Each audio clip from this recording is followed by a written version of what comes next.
നമസ്കാരം. പ്രസ് പോർട്ടലിലേക്ക് സ്വാഗതം. ലോക്സഭാ തെരഞ്ഞെടുപ്പ് ഇങ്ങ് പടിവാതിലെത്തിക്കഴിഞ്ഞിരിക്കുന്നു. സ്ഥാനാർത്ഥി നിർണയത്തിൻ്റെ തിക്കിലും തിരക്കിലുമാണ് ഓരോ രാഷ്ട്രീയ പാർട്ടികളും. കേരളത്തിലെ 20 ലോക്സഭാ മണ്ഡലങ്ങളിലും സ്ഥാനാർത്ഥികളെ നിശ്ചയിക്കാനുള്ള പെടാപ്പാടിലാണ് ഓരോ രാഷ്ട്രീയ പാർട്ടികളും. CPI ആകട്ടെ അവരുടെ ലോക്സഭാ സ്ഥാനാർത്ഥികളെ ഇതിനകം പ്രഖ്യാപിച്ചു കഴിഞ്ഞിരിക്കുന്നു. CPMൻ്റെ സ്ഥാനാർത്ഥി നിർണയവും ഏറെക്കുറെ പൂർത്തിയായി വരികയാണ്.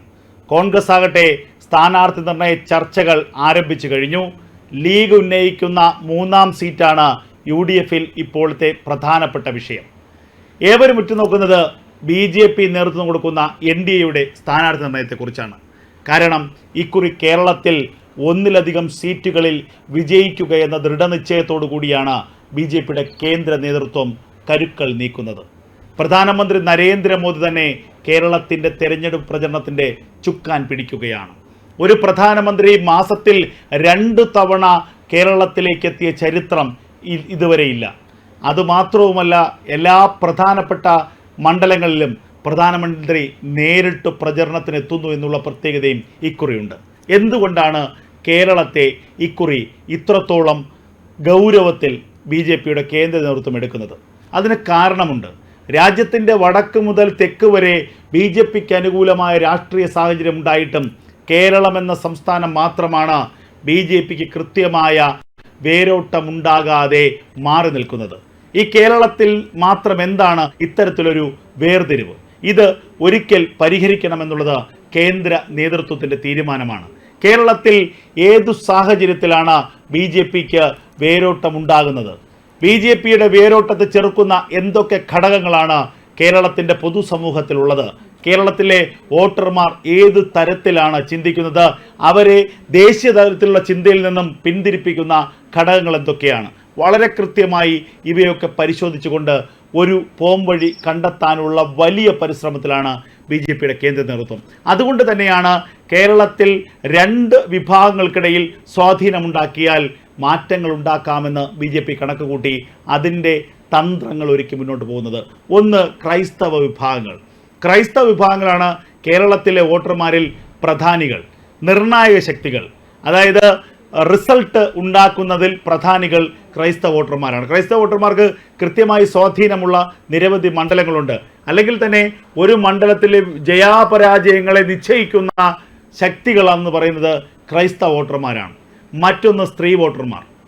സ്ത്രീ വോട്ടർമാർക്ക് കൃത്യമായ പ്രാമുഖ്യമുള്ള ഒരു സംസ്ഥാനമാണ് കേരളം. പ്രാമുഖ്യമുണ്ട് എന്ന് മാത്രമല്ല, സ്ത്രീ വോട്ടർമാർ പരമാവധി വോട്ട് ചെയ്യുന്ന ഒരു രാഷ്ട്രീയ സംസ്കാരമുള്ള സംസ്ഥാനം കൂടിയാണ് കേരളം. അപ്പോൾ കേരളത്തിലെ ഈ 2 വിഭാഗങ്ങളെ ഫോക്കസ് ചെയ്യാൻ BJP വളരെ നേരത്തെ തന്നെ തീരുമാനിച്ചിരിക്കുന്നു. അതിൻ്റെ പ്രതിഫലനങ്ങൾ ഈ തെരഞ്ഞെടുപ്പിൽ ഉണ്ടാകും. അതിനുമപ്പുറം തെരഞ്ഞെടുപ്പിൽ പ്രധാനപ്പെട്ട മണ്ഡലങ്ങളിൽ നിൽക്കുന്ന സ്ഥാനാർത്ഥികളുടെ ക്വാളിറ്റി, നിൽക്കുന്ന സ്ഥാനാർത്ഥികളുടെ വ്യക്തിത്വം, താരപ്രഭയുള്ള, ജനങ്ങൾ അംഗീകരിക്കുന്ന, സമൂഹത്തിൽ ചലനങ്ങൾ സൃഷ്ടിക്കാൻ കഴിയുന്ന, ജനങ്ങളെ കൃത്യമായി മുഖവിലേക്ക് എടുക്കാൻ കഴിയുന്ന, ജനങ്ങളുടെ ഹൃദയം കവരാൻ കഴിയുന്ന തരത്തിലുള്ള സ്ഥാനാർത്ഥി നിർണയമാണ് ഇക്കുറി BJP ലക്ഷ്യമിടുന്നത്. തിരുവനന്തപുരം ലോക്സഭാ മണ്ഡലവും പത്തനംതിട്ടയും തൃശ്ശൂരും കാസർഗോഡും വിജയപ്രതീക്ഷയുള്ള പ്രധാന മണ്ഡലങ്ങളാണ്. പാലക്കാടും എറണാകുളവും വിജയപ്രതീക്ഷയിൽ ഒട്ടും പിന്നിലുമല്ല. ഇത്രയും മണ്ഡലങ്ങളിൽ ഏറ്റവും പ്രധാനപ്പെട്ട സ്ഥാനാർത്ഥികളെ മത്സരിപ്പിക്കുക, ആറ്റിങ്ങലിൽ പോലും വിജയപ്രതീക്ഷ പാർട്ടി പുലർത്തുന്നുണ്ട്. അത്രത്തോളം ഗ്രൗണ്ട് സപ്പോർട്ടുള്ള മണ്ഡലങ്ങളാണ് ഇവയെല്ലാം. അതിൽ തിരുവനന്തപുരത്ത് ആരെ മത്സരിപ്പിക്കും? BJP തലപുകഞ്ഞാലോചിക്കുന്ന ഒരു കാര്യമാണ്. എന്നാൽ തലപുകയ്ക്കേണ്ട കാര്യമൊന്നുമില്ല. 28-ാം തീയതി തിരുവനന്തപുരത്തേക്ക് എത്തുന്ന പ്രധാനമന്ത്രി നരേന്ദ്രമോദിയുടെ കയ്യിൽ അതിനുള്ള ഉത്തരമുണ്ട് എന്നുള്ള യാഥാർത്ഥ്യം പുറത്തു വരികയാണ്. അപ്രതീക്ഷിതമായൊരു സ്ഥാനാർത്ഥിയായിരിക്കും തിരുവനന്തപുരത്തേക്ക് എത്തുക. തിരുവനന്തപുരത്ത് പറഞ്ഞു കേട്ട പേരുകളൊന്നും തന്നെ ഉണ്ടാകില്ല എന്നുള്ളത് ഏറെക്കുറെ ഉറപ്പാണ്. തിരുവനന്തപുരത്തേക്ക് കരുതി വച്ചിരിക്കുന്നത് ഒരു അമിട്ടിനെയാണ്. തിരുവനന്തപുരത്ത് വിജയസാധ്യതയുള്ള ഒരു സ്ഥാനാർത്ഥിയെ കേന്ദ്ര നേതൃത്വം നേരിട്ട് രംഗത്തിറക്കും. അതിൽ യാതൊരു സംശയവുമില്ല. കഴിഞ്ഞ 3 തവണത്തെ ലോക്സഭാ തെരഞ്ഞെടുപ്പിൽ BJP 2ാം സ്ഥാനം വന്ന മത്സരം, O രാജഗോപാലും കുമ്മനവുമൊക്കെ ഇഞ്ചോടിഞ്ച് പോരാടി ഒടുവിൽ തളർന്നു വീണ മണ്ഡലം. ക്രൈസ്തവ തീരദേശ വോട്ട് ബാങ്കിൻ്റെ, വോട്ട് ബെൽറ്റിൻ്റെ സ്വാധീനത്താൽ ശശി തരൂർ ജയിച്ചു കഴിയുന്ന ഒരു മണ്ഡലം. ഇനി ആ അബദ്ധം ജനങ്ങൾക്കുണ്ടാവരുത്. ശശി തരൂരിൻ്റെ ഇമേജൊക്കെ 10 മടങ്ങ് ഇടിഞ്ഞു താണു. എന്നാൽ നരേന്ദ്രമോദി ഭരിക്കുന്ന BJP ഗവൺമെൻറ്റിൻ്റെ NDA ഗവൺമെൻറ്റിൻ്റെ ഇമേജ് 10 മടങ്ങ് വർദ്ധിച്ചിരിക്കുന്നു. ആ അനുകൂല ഘടകത്തെ തിരുവനന്തപുരത്ത് മുതലാക്കാനുള്ള ശ്രമം BJP നടത്തുകയാണ്. തൃശ്ശൂരിൽ സുരേഷ് ഗോപി സീറ്റ് ഉറപ്പിച്ചു എന്നുള്ള കാര്യത്തിൽ യാതൊരു തർക്കവുമില്ല. വിജയപ്രതീക്ഷയിൽ തന്നെയാണ്. പത്തനംതിട്ടയിൽ PC ജോർജിന് തന്നെയാകും സീറ്റ് എന്ന കാര്യത്തിൽ ഇതുവരെ മാറ്റമില്ല എന്ന് വിചാരിക്കുന്നു. ഇനിയും ചില നേതാക്കൾ പത്തനംതിട്ടയിൽ അവകാശവാദം ഉന്നയിച്ച് മുന്നോട്ട് പോവുകയാണെങ്കിൽ അത് BJPയുടെ തകർച്ചയ്ക്ക് മാത്രമേ വഴിവെക്കൂ എന്ന കാര്യത്തിൽ യാതൊരു തർക്കവുമില്ല. കാസർഗോഡ് PK കൃഷ്ണദാസ് സീറ്റ് നേടുമെന്നുള്ള കാര്യം ഏറെക്കുറെ ഉറപ്പാണ്. കാസർഗോഡ് മണ്ഡലത്തിൽ ശക്തമായ സ്വാധീനമുള്ള കണ്ണൂരുകാരനായ PK കൃഷ്ണദാസിന് വലിയ പോരാട്ടം കാഴ്ചവെക്കാൻ കഴിയുമെന്ന കാര്യത്തിലും തർക്കമില്ല. എറണാകുളത്ത് അനിൽ ആന്റണി മത്സരിക്കുകയാണെങ്കിൽ അത് പാർട്ടിക്ക് മുതൽക്കൂട്ടാകും. അല്ലാത്ത പക്ഷം കിറ്റെക്സ് MD സാബു ജേക്കബ് മത്സരിച്ചാലും അത് BJP NDA വോട്ടുകളുടെ വലിയ സമാഹരണത്തിന് വഴിയൊരുക്കും.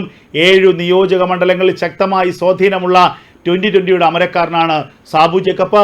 ആ വോട്ടുകളും പരമ്പരാഗത BJP വോട്ടുകളും മോദി സർക്കാരിന് വീഴുന്ന മോദി ഫാൻസിൻ്റെ വോട്ടുകളും ചേരുമ്പോൾ എറണാകുളത്തും NDA സ്ഥാനാർത്ഥിക്ക് വിജയം അകലെയല്ല എന്നുള്ള കണക്കുകൂട്ടലിലാണ് കേന്ദ്ര നേതൃത്വം. എന്തായാലും കേരളത്തിലെ ഇത്തവണത്തെ തെരഞ്ഞെടുപ്പിൽ വിജയം സുനിശ്ചിതമാണെന്ന് ഉറപ്പിക്കുന്ന 1-2 മണ്ഡലങ്ങൾ BJPക്കുണ്ട്. ആ മണ്ഡലങ്ങളിൽ ഉൾപാർട്ടി പോരും വോട്ട് ചോർച്ചയും ഉണ്ടായില്ലെങ്കിൽ വിജയം ഏറെക്കുറെ ഉറപ്പാണ്. എന്നാൽ സ്ഥാനാർത്ഥി നിർണയമാണ് ഏറ്റവും പ്രധാനം. അവസരവാദികളായ രാഷ്ട്രീയ നേതാക്കളെ അകറ്റി നിർത്തിക്കൊണ്ട് ഏറ്റവും പ്രാപ്യരായ ഏറ്റവും അനുയോജ്യരായ സ്ഥാനാർത്ഥികളെ ഇക്കുറി BJP രംഗത്തിറക്കിയാൽ BJPക്ക് അത്ഭുതങ്ങൾ കാട്ടാനാകുമെന്ന കാര്യത്തിൽ യാതൊരു സംശയവുമില്ല.